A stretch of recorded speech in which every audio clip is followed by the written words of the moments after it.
Ano ang mga gallstones? Bago natin pag-usapan ang gallstones, ano ba muna ang gallbladder? Ang Pilipino nito ay apdo at ito ay isang organ na hugis peras na nakikita sa ilalim ng atay.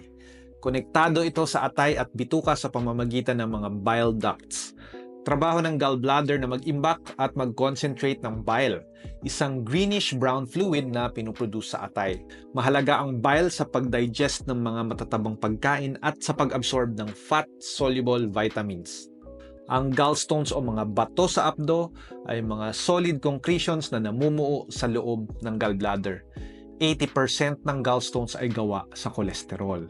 Mas common ang gallstones sa mga kababaihan, edad 40 pataas, may kapamilyang nagka-gallstone, mga matataba, yung mga madalas mag-fasting at yung mga mabilis bumagsak ang timbang o rapid weight loss. Karamihan ng mga may gallstones ay walang sintomas at incidental finding lamang ito sa ultrasound. Ang mga ito ay hindi kailangang gamutin. Ang pinaka-common na sintomas ng gallstone ay biliary colic o ang pananakit ng tiyan sa may bandang kanan at itaas sa baba ng ribs. Kadalasan itong nangyayari pagkatapos kumain ng isang fatty meal. Sa mga nakakaranas ng paulit-ulit na biliary colic, kailangan nyo magpatingin sa doktor para planuhin ang wastong gamutan sa inyo.